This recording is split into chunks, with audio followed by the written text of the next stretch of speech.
So we've talked about external standards. These are standards where we would make several different concentrations of a solution that would contain our analyte, measure those different solutions to determine the response factor, and then plot it.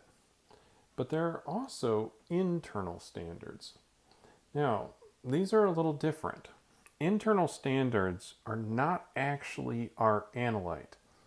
It's another substance that we add into the mixture, something other than the analyte, right? A different chemical that gets measured at the same time. Now, why would we want something other than our analyte to be added in? And we'll have to be careful in our choices of internal standards.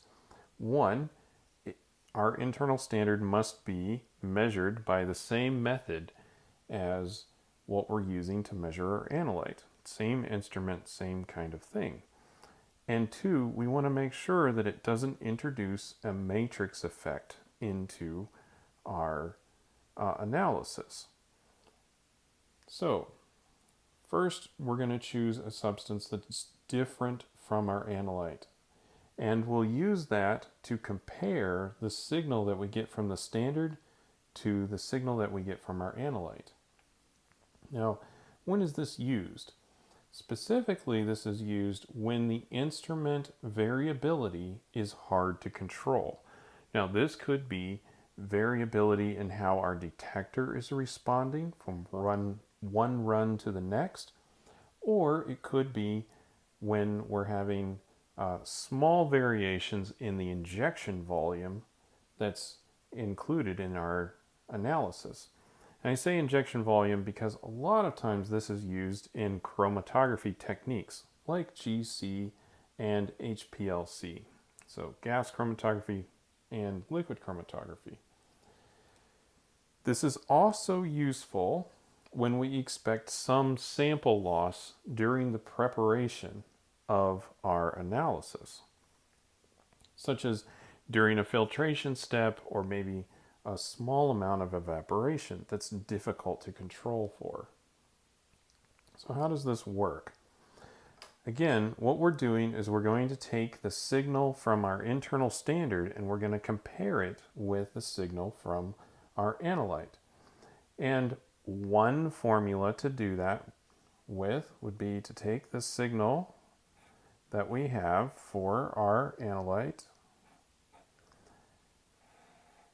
and we calculate the ratio of that to the concentration of that analyte, and then we compare it with the signal to our internal standard. Now, of course, these are not going to be directly equal to each other because they're different substances. So we're going to have some proportionality constant or a response factor, and we're going to say that's F, denoted by that. So we have the intensity from our analyte divided by the analyte concentration should equal some response factor times the intensity from our standard divided by the concentration of the standard. This is one possible formula that you can use to calculate for an internal standard. This particular one has advantages in the sense that the concentration of our unknown has less stuff around it. The response factor is over here. That said, we could put the response factor here, and we could also invert this entire formula so that the concentrations are on top and the intensities are on the bottom. It doesn't matter whichever formula you wish to use, as long as you stick with the same formula from when you measured your initial calibration to determine the response factor, and then subsequent uses to determine the concentration of unknowns. So let's go through a quick example that I just kind of made up so that we can see some numbers in action. So let's say we have some substance that we want to measure, substance X, right? And we have our substance standard here. And we add these two into the same solution, and we keep track of what the concentrations are. And so let's say we make our unknown, or our substance X, have a concentration of 0.1 molar for the substance X, which is going to be our unknown in the subsequent measurements.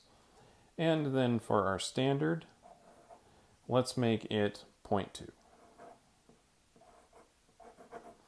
So these are solutions that we prepared. This is one solution. These are both in the same container, same solution. And then we measure them, perhaps on a gas chromatography instrument. And when we do, the responses that we get, so this is the concentration,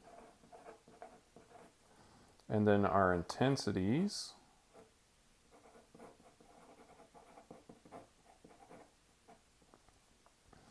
is over here. And so for this particular, our X sample, we get an intensity of 168,522.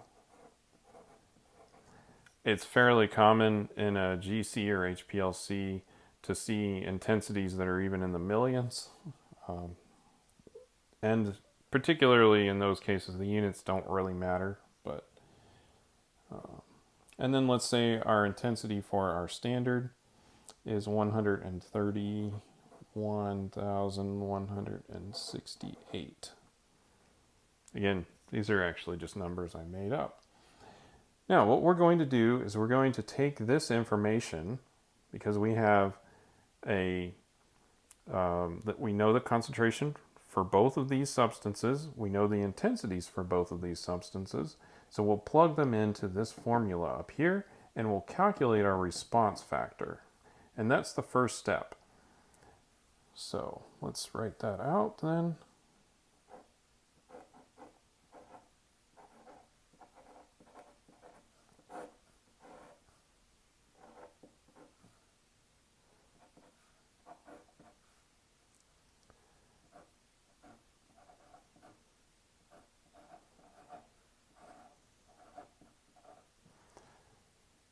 So then it's just a simple little bit of math here, and our response factor should be determined to be 2.57.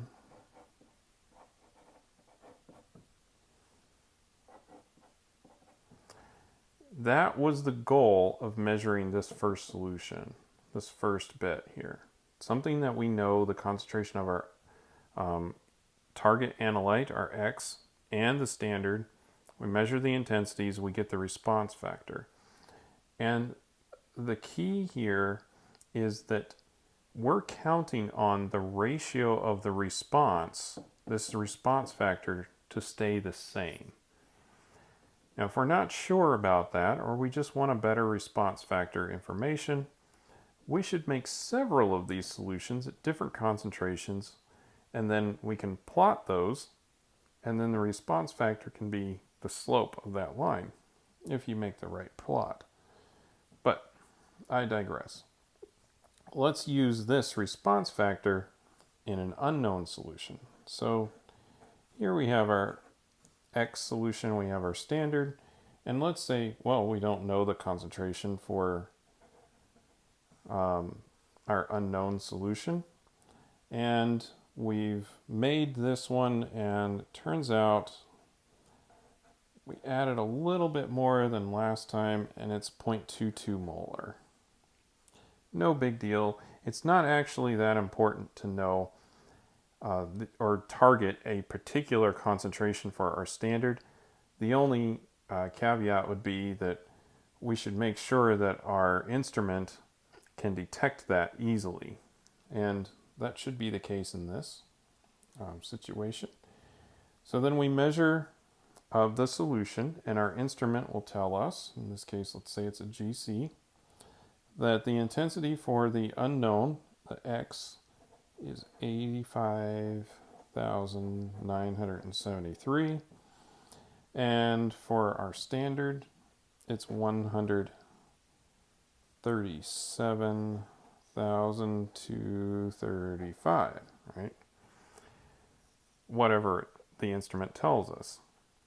Now we're going to use the same formula that we used to calculate our response factor.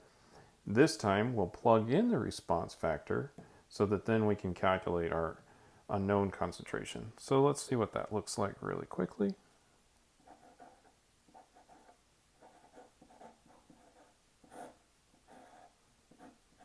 This is what we want to know.